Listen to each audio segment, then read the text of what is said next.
Before I begin to relay the details of this ritual, I should probably explain that you need to be in a certain state of mind for it to work.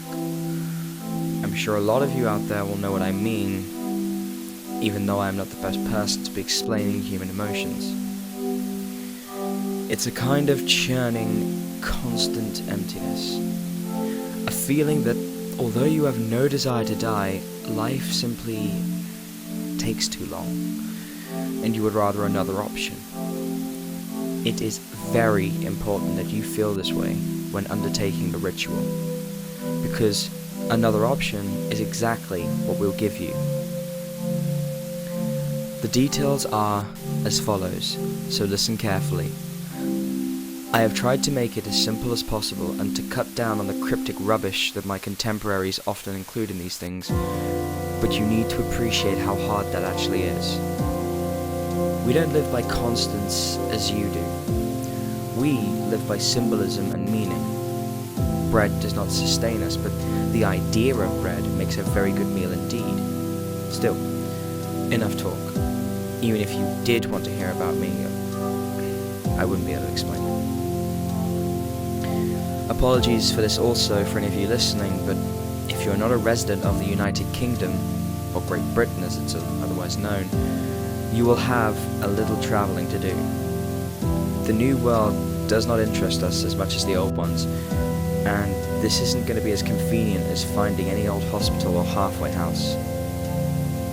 You will travel to Suffolk, England, and find a public house called the Queen's Head, on the crossroads of 4 villages: Southwold, Alderburgh, Dunwich, and Walberswick.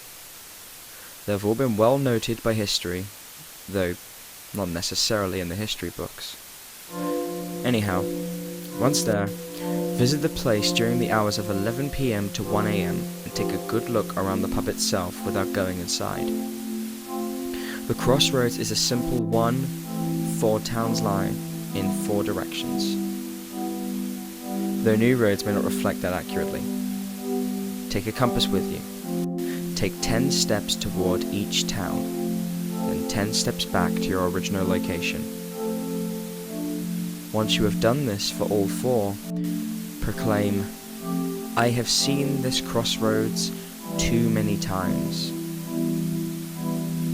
Once said, step into the pub. It should look much as it did in my time, which may well be a shock to you. Don't worry. You can turn around and leave right at that moment, if you so wish. Go back to your life and read these stories from the safety of a computer screen. If you do decide, however, to continue this course of action, then go to the bar and ask for a glass of the House Malefic. The barman will give you a glass of red wine and accept no payment. Now, drink it, and you are exactly halfway to where you want to be. Good. Once it's gone, he will tell you that you've had enough and ask you to leave. Do as he says, for though he is a good friend of mine, he is a spiteful man with an old crow for a wife, and he delights in an excuse for a fight. When you leave, you will find a large black horse outside. Mount it. It's yours now. A little gift from me to you, in gratitude for the tasks you've performed so far. The wine will have warmed you a little, I hope, for you have a long ride. It doesn't matter in which direction you travel. It never did. The roads will be old now, impossibly so perhaps, and a dense fog will cover the tracks. Plough ahead, and do not deviate from the road. He may send a guard to veer from the mists to try and stop you, but keep moving.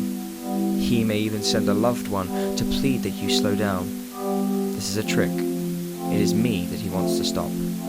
We have never seen eye to eye. The mists will pass, and you will see an end to the road ahead. A gorge of impossible depth. Do not stare into it. Contrary to popular belief, it doesn't gaze back, but it may hold you from your task, and neither of us want that, do we? To continue, you need only do one thing. Ride the horse from the cliffside and plummet into the gorge. Well, I never said this would be easy, did I? Don't worry, it's an exhilarating rush. For the most part. I shan't talk of the next few minutes of your trial. It would be improper, after all. Many don't make it this far, and they suddenly decide they have too much to live for. What a joke. As though cowardice and misery were badges of honor. However, those of you that do have the courage for this, and I commend you, I truly do, will have one but final task ahead of them.